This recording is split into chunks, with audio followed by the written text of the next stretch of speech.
Selamat pagi untuk kita semua. Nah, pada pagi hari ini kita melanjutkan pertemuan yang kemarin ya. Jadi sebelum kita melakukan pertemuan hari ini, silakan dipimpin doanya oleh Suster Priska.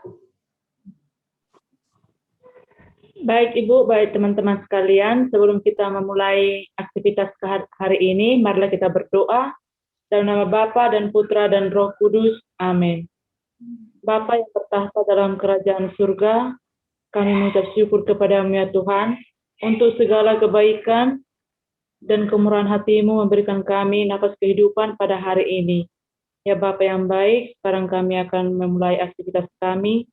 Kiranya Engkaulah hadir di tengah-tengah kami dalam proses mengajar ini, semoga kami mengerti dan semoga kami memahami. Terangilah hati dan pikiran kami di sepanjang hari ini. Ini kami mohonkan dengan perantaraan Yesus Kristus Tuhan kami. Amin. Dalam nama Bapa dan Putra dan Roh Kudus. Amin. Oke, baik. Terima kasih untuk Suster Rizka. Oke, jadi untuk melanjutkan pertemuan kita sebelumnya, kemarin kan kita sudah membahas bagaimana pengkajian asuhan keperawatan jiwa. Nah, sebelum kita memulai perkuliahan, sudah semua teman-teman kita bergabung di grup Zoom? Oke, baik sudah ya. Jadi nanti kepada semua mahasiswa diisi absensi perkuliahan kita untuk pagi hari ini. Nah, kemarin kita membahas tentang asuhan keperawatan jiwa, ya. Dengan diagnosa keperawatan itu adalah perilaku kekerasan. Nah, kemarin kita sudah disampaikan oleh teman-teman, ya, kelompok ya. Jadi pada pagi hari ini kita mengulang kembali pertemuan yang kemarin, yaitu asuhan keperawatan gangguan jiwa. Sebelum Ibu lanjutkan untuk penjelasan tentang asuhan keperawatan jiwa, boleh satu orang menyampaikan apa yang dimaksud dengan keperawatan jiwa dengan perilaku kekerasan. Silakan untuk Christine Valeria Barus. Menurut Christine, asuhan keperawatan jiwa pada perilaku kekerasan itu seperti apa? Oke, mungkin yang lain, siapa yang mau mengutarakan apa itu perilaku kekerasan? Silahkan. Ayo, mungkin Putri saja, Putri Huta Barat. Baik Bu, saya akan menjelaskan pengertian dari PK itu. PK merupakan tindakan yang dilakukan oleh penderita terhadap orang-orang di sekitarnya, yang termasuk keluarga, perawat, dan masyarakat. Sebaliknya, penderita mengalami kekerasan dari keluarga, masyarakat, dan profesional keperawatan, Bu. Oke, jadi sangat bagus ya. Jadi Putri tadi sudah memaparkan apa itu perilaku kekerasan. Nah, sebenarnya kalau perilaku kekerasan ini kan bersifat dia keras ya, bersifat dia perilaku kekerasan ini seperti tidak bagus. Jadi apalagi pasien yang mengalami gangguan jiwa, bisa kita lihat pasiennya marah-marah, mukanya, wajahnya seram, mata melotot. Nah, itu mungkin ciri khas yang bisa kita perhatikan pada pasien yang mengalami gangguan jiwa dengan perilaku kekerasan. Nah, kemarin kelompok juga sudah memaparkan ya makalahnya. Jadi ini mungkin saya share screen ya.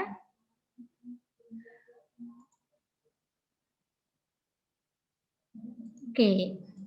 Nah, ini kelompok dari kemarin yang sudah dipaparkan, sudah saya perhatikan ya. Nah, mari kita bahas sedikit terkait dengan pengkajian pada pasien yang mengalami gangguan jiwa. Nah, ini kasusnya ya, ini adalah pengkajian tentang keperawatan jiwa. Nah, karena nanti kan kalian di lapangan ya, tugasnya nanti akan melakukan asuhan keperawatan pada gangguan jiwa. Nah, sebelum kita melakukan asuhan keperawatan jiwa, kita harus mengetahui atau bagaimana cara mengkaji, menganamnesis ya. Yang pertama, apa yang menjadi alasan masuk daripada si pasien ini? Nah, ini dari kelompok sudah menjelaskan ya, klien masuk ke rumah sakit jiwa karena klien suka mengamuk, sering marah-marah, mudah tersinggung, bahkan mungkin sudah melakukan kekerasan, merobek pakaian, menghancurkan barang-barang. Nah, ini yang pertama kita kaji sama pasiennya atau mungkin sama keluarga. Kalau pasiennya tidak kooperatif, berarti kita harus bekerja sama dengan keluarga. Nah, kalau kalian di komunitas, ya saat ini kan di masyarakat ya, mungkin di puskesmas juga ada. Silahkan berkomunikasi dengan keluarga. Nah, ditanya keluarganya, Bu, Pak, Bang, ini keluarga kita masuk ke rumah sakit jiwa itu karena apa? Sudah berapa lama dia mengalami hal itu? Oh ya suster, oh ya dek, ini ibu saya ini masuk karena suka ngomong-ngomong sendiri, contoh. Tapi karena kita membahas perilaku kekerasan, ini yang dipaparkan kelompok. Klien masuk ke rumah sakit jiwa dengan suka ngamuk, marah-marah, gampang tersinggung. Nah ini sebenarnya kalau suka marah-marah, ini juga makanya kalau diantara kita yang ada di grup ini, di Zoom ini, kalau sudah suka mengamuk, sering marah-marah tanpa jelas, mudah tersinggung, nah ini kamu termasuk risiko perilaku kekerasan. Hati-hati ya. Perhatikan perilaku kita sehari-hari. Nah itu dia. Kemudian apa lagi yang perlu kita tanya? Selain tadi ada identitas ya. Yang pertama itu adalah identitas. Nah jadi identitas yang pertama sekali kita perhatikan. Ya. Nah, kedua alasan masuk. Ketiga, faktor predisposisi. Nah, ini faktor predisposisi ini biasanya apakah mungkin pasiennya ketika kita gaji sudah pernah sebelumnya mengalami marah-marah, mengalami suka memukul. Nah, kita kaji, Bu, Pak, sebelumnya ibu ini sudah pernah nggak masuk di rumah sakit? Sudah pernah tidak melakukan perawatan pasien gangguan jiwa? Itu harus kita anamnesis, tapi bahasanya harus yang sopan. Bu, apakah ini pertama sekali masuk ke rumah sakit jiwa? Nah, atau jangan-jangan juga sudah kesekian kali. Jadi kita perlu melihat faktor predisposisinya seperti apa. Sampai pengobatan ya, pengobatannya juga seperti apa. Jangan-jangan dia kan pasiennya sudah sering berobat, tapi obatnya tidak dia makan, dibuang gitu.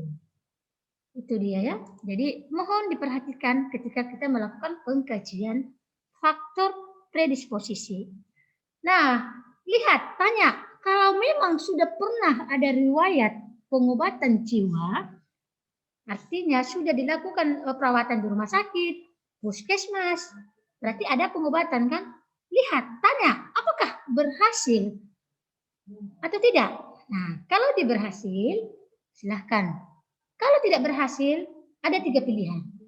Berhasil, kurang berhasil, tidak berhasil. Nah, kalau sudah seperti ini berhasil, berarti dipertahankan dan ditingkatkan. Kalau kurang berhasil, diobservasi. Benar nggak pasiennya dikasih obat? Jangan-jangan dibuang. Ya kan? Jadi perlu diperhatikan. Kemudian lihat masa lampau, trauma. Trauma. Pernah nggak diantara kita pernah mengalami trauma? Pernah ya, misalkan ke kejadian tsunami, ya, tahu di Aceh ya, itu banyak yang mengalami trauma. Yang baru-baru ini di Papua ya, NTT ya, di NTT kan? Nah, itu pasti mengalami trauma. Ada korban ya. Jadi selain aniaya fisik, ada juga aniaya seksual. Ini juga sering pasien yang mengalami gangguan jiwa, khususnya untuk diagnosa perilaku kekerasan. Ini sering ada masa-masa ini. Ada riwayat. Ada mungkin sebelumnya dianiaya fisik, mungkin di sekolah, mungkin di rumah. Nah, itu ini yang perlu kalian isi. Jadi perhatikan. Ya, perhatikan pada saat Anda mengkaji. Lihat penolakan ketika kamu tanya, dia menolak. Tidak mau dia berkolaborasi dengan kita. Perhatikan. Biasanya nampak ketika kita berkomunikasi dengan lawan dia akan menunjukkan bahwa dia tidak senang berkomunikasi dengan kita. Dengan cara apa? Komunikasi non verbal. Dilihat dari apa? Pandangan matanya, gelisah, tidak konsentrasi.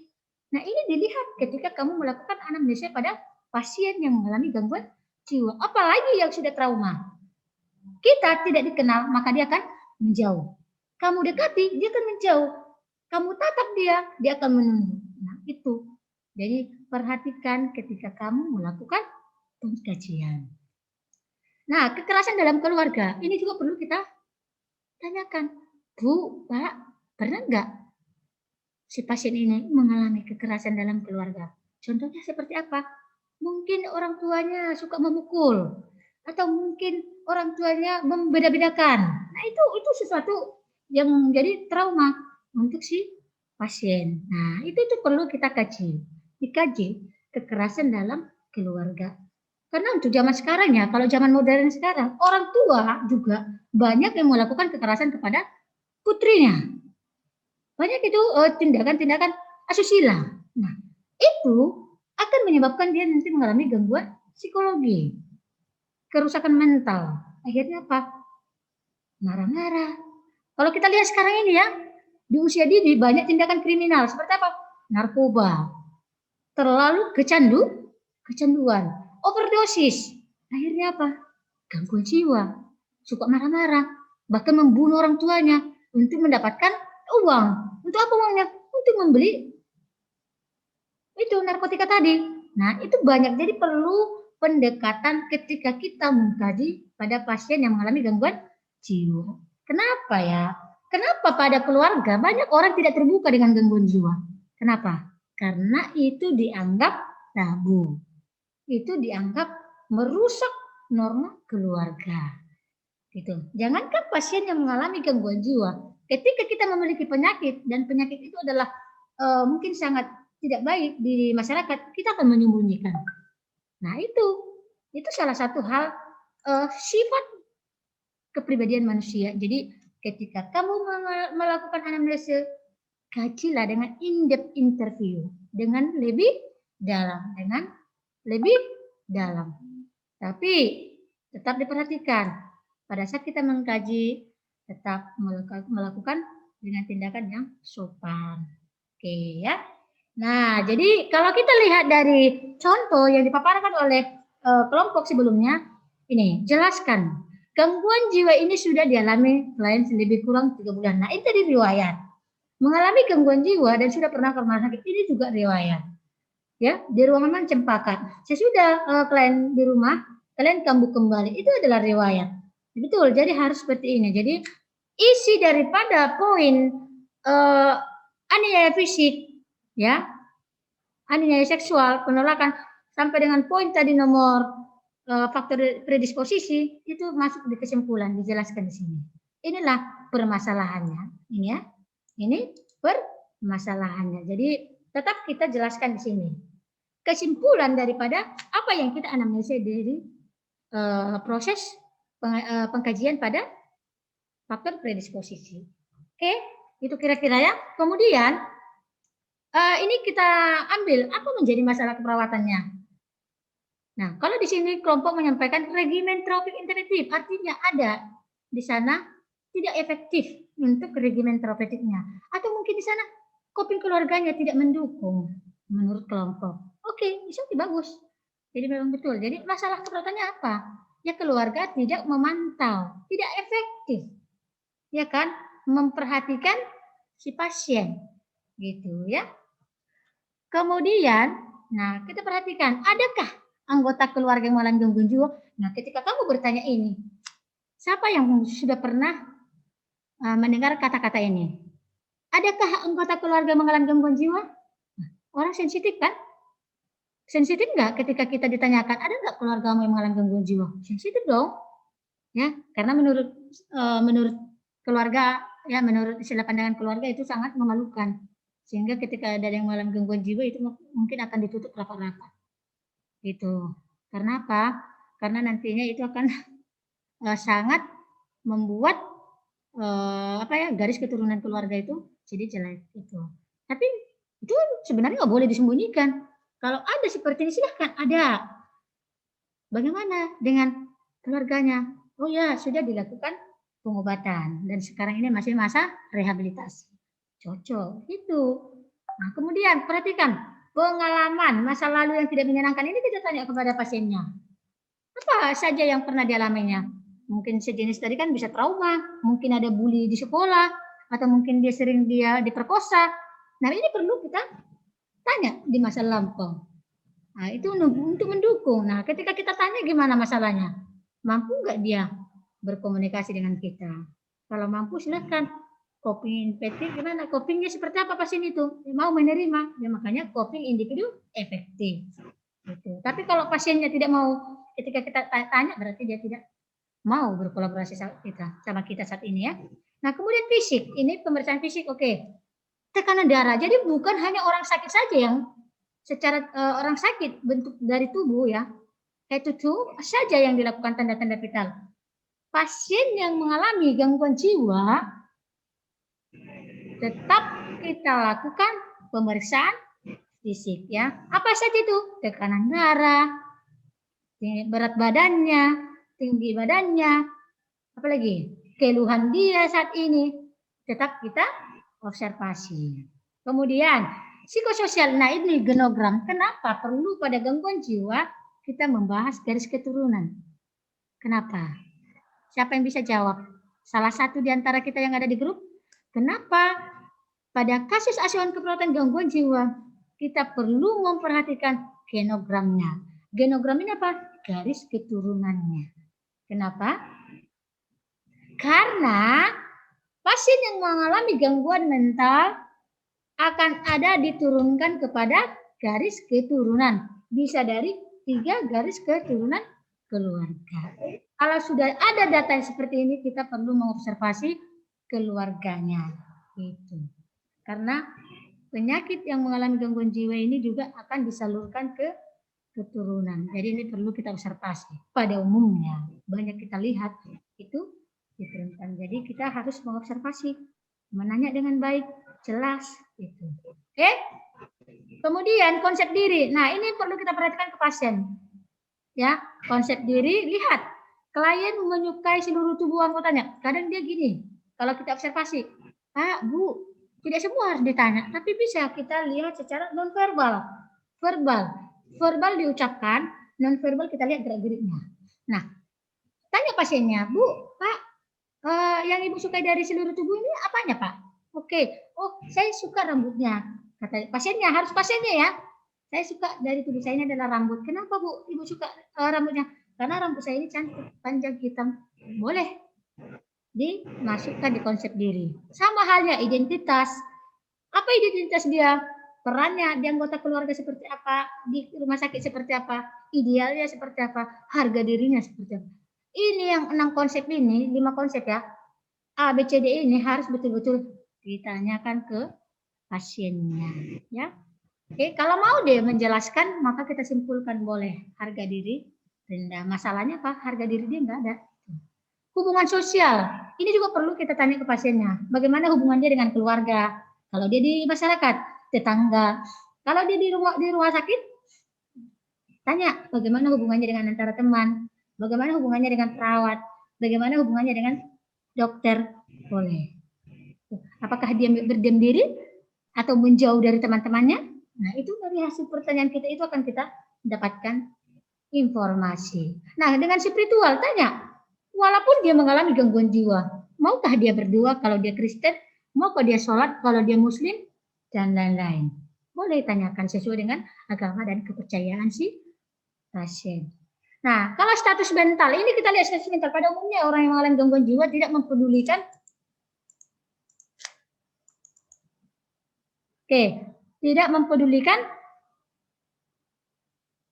penampilan, ya. Pada umumnya orang yang mengalami gangguan jiwa tidak memperdulikan penampilan fisik.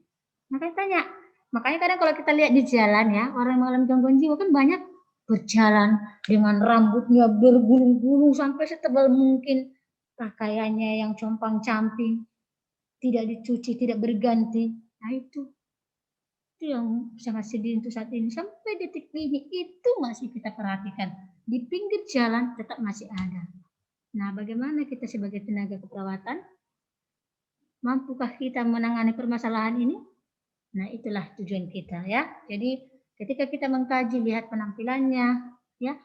Perhatikan, yang tadinya kalau baju ya, harusnya yang di depan yang di mana, yang di belakang yang di mana. Sudahkah seperti itu pasien itu? Nah, perhatikan. Kebiasaan dia seperti biasanya seperti apa? Nah, baru kita simpulkan. Oh, pasien ini berpenampilan rapi, memakai baju sesuai dengan fungsinya, dan lain-lain. Berarti tidak ada masalah pada status mental pada penampilan. Boleh. Masuk ke pembicaraan. Lihat, kalau orang yang mengalami kekerasan, dia pembicaranya keras, marah-marah, itu. Ya kan? Ditanya mata melotot. Nah, itu sering. Perhatikan ya, waktu kita melakukan komunikasi atau anamnesis pada pasien. Kemudian gerakannya, lihat. Ketika kita berkomunikasi, kadang gerakannya ini ada yang tegang, ada yang lesu, ada yang suka agitasi, ada yang kompulsi kejang-kejang sedikit, ada yang tremor, ada yang gelisah, tidak tenang. Nah itu ketika kita berkomunikasi dengan mereka, catat itu. Ya. Kemudian alam perasaan. Kan pasien yang mengalami gangguan jiwa, ketika kita melakukan anamnesis, dia akan selalu mengeluh. Aduh, kemanalah suamiku? Aduh, kemanalah aku ini? Aduh, kemanalah itu? Oh, ada yang terlalu gembira, terus ketawa-ketawa. Nah itu alam perasaan. Nah itu nanti diperhatikan ke pasiennya ya. Oke, kemudian afeknya, lihat. Kalau kita ngomong, sering dia ada afek datar. Ya kan Suster Priska? Afek datar tahu nggak? Afek datar Suster Priska. Kita bilang mau makan, diam. Ayo jalan-jalan, diam. Ajak berkomunikasi, diam. Ada yang suka marah-marah, belum diajak apa-apa udah marah-marah. Tidak tenang, gelisah. Jalan sana, jalan sini, tangan di kepala. Tidak ada peduli dengan orang lain. Nah itu makanya perhatikan ketika kita melakukan anamnesis. Kemudian lihat ketika kita wawancara dengan dia, ada nggak kontak dia? Ada nggak feedback dia? Ketika kita tanya namanya, dijawab enggak? Nah, itulah tugas kita, ya. Tanya, ada enggak dia bermusuhan dengan teman sekamarnya kalau di rumah sakit? Ada enggak dengan anggota keluarga? Supaya nanti bagus ketika kita mendapatkan data. Persepsi, tanya persepsi dia. Menurut dia, kalau kita lihat contohnya, kita kasih sampel. Contoh, ini adalah sebuah mouse. Nah, kita tanya ke dia, pasiennya, Kak, menurut Bapak ini apa? Kalau dia bilang ini tikus, salah kan? Walaupun sebenarnya mouse adalah tikus, tapi ini bukan berarti mouse dalam arti yang tikus. Ini adalah suatu alat penghubung antara apa? Komputer dengan alat ini. Ya, contoh. Nah, tanya, kasih kopi. Kalau dibilangnya itu adalah garam, kan salah jadinya ya. Jadi kita ingatkan ini adalah kopi. Tapi dibilangnya apa? Garam. Nah, contoh, kita kasih air panas, dibilangnya dingin. Nah, ini perhatikan persepsi si pasiennya. Kemudian proses pikir ya, proses pikir ini ada yang seperti ini. Dia ketika kalau kita ngomong langsung diblok. Kamu tahu nggak apa itu ini ya? Dia langsung, saya tidak tahu. Ayo ke sana, langsung diblok. Atau ada juga gini ketika anamnesis, Bu, Ibu sudah makan belum? Saya belum makan, tapi saya tadi udah makan. Saya sudah makan, gitu. Berulang kali pengulangan pembicaraan sudah disampaikan. Kalau orang tua mau seperti itu karena sudah mulai lupa. Tapi orang yang mengalami gangguan jiwa, dia akan mengulang terus menerus. Saya mau makan. Tadi aku belum makan, saya mau makan. Saya mau makan. Nah, itu contohnya. Berulang kali dia menjelaskan apa yang mau dia minta, apa yang mau dilakukan. Nah, jadi ini harus betul-betul kalian perhatikan untuk proses pikir. Kemudian isi pikir, isinya apa gitu. Makanya ada kalau pasien yang mengalami gangguan jiwa sering marah-marah, kan kita tanya, kenapa Bapak marah-marah? Ada apa? Iya, Suster. Saya ada membisikkan bahwa saya diajaki kawan-kawan saya. Dibilang mereka saya jelek gitu. Jadi itu isi pikirnya. Isi pikir sehingga saya marah-marah. Nah, nanti penjelasan dari fobia, depersonalisasi, ide yang terkait hipokondria, pemikiran magis itu semua ada di buku panduan kita ya. Nanti mau dibaca. Kemudian waham ya. Kalau waham ini sebenarnya untuk program studi nurse ya. Kalau program diplomat dia waham kita tidak terlalu mendalami. Tapi waham itu apa? Seperti kebesaran. Waham dia bilang bahwa dia misalkan presiden. Saya adalah presiden. Makanya kalian tunduk sama saya, kata pasiennya. Padahal kan tidak. Presiden adalah Presiden Jokowi. Gitu. Itu kita harus anamnesis dengan baik ya. Oke, kemudian Apa masalah keperawatannya? Tingkat kesadarannya. Ini mungkin saya sudah tahu ya, karena ini sesuai dengan pembelajaran kita sehari-hari di perawatan medikal bedah. Memori, ini juga perlu kita lihat. Sampai mana dia mengingat. Apakah tanya dia, hari ini hari apa? Nah, bisa nggak dijawab? Kemudian, ini sekarang di mana tempatnya ini? Oh ya dia, saya di rumah sakit. Kalau dia benar berarti memorinya masih dalam kondisi baik, ya. Tingkat konsentrasi, lihat, tanya dia berhitung. 1 tambah 1 berapa? Karena kadang orang yang normal aja, yang tidak ada gangguan psikologi, kalau kita tiba-tiba bertanya, dia kan bingung. Mukanya biasanya bingung. Itu apalagi orang yang mengalami gangguan kan? Nah itu jadi perlu kalian observasi, ya. Sampai dengan juga kemampuan penilaian, ya, penilaian daya titik diri. Bahkan nanti sesudah itu kita anamnesis, dapatlah masalah keperawatan, ya, masalah keperawatan. Nah, jadi kalau sudah dapat masalah keperawatan, contohnya masalah keperawatan yang mereka kumpulkan seperti ini, ya kan, yang dari kelompok. Ya, tapi dari hasil pengkajianmu apa masalahnya? Itu yang pertama kamu tentukan.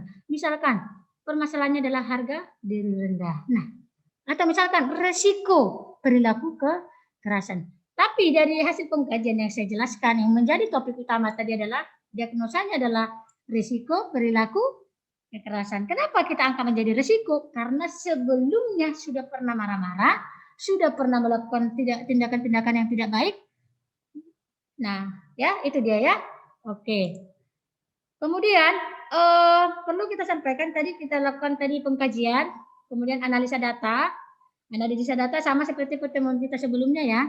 Jadi analisa data diperhatikan data yang diucapkan pasien, keluarga, perawat dengan data yang kita observasi.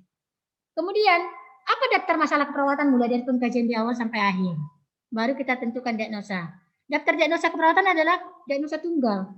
Beda dengan keperawatan medikal bedah, komunitas. Jadi kalau jiwa itu adalah diagnosa tunggal. Apa daftar apa diagnosa keperawatannya? Risiko perilaku kekerasan.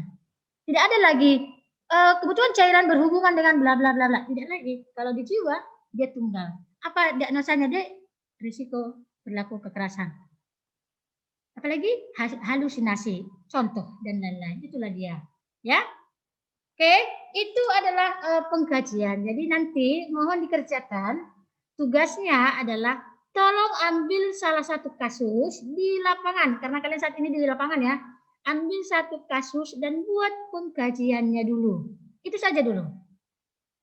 Ya, buat pengkajiannya. Nanti kita lanjutkan sampai diagnosa, sampai ke intervensi, implementasi, evaluasi. Jadi yang mau kita tekankan adalah pengkajian pada pasien yang mengalami gangguan jiwa, ya, yang mengalami gangguan jiwa dengan diagnosa perilaku kekerasan.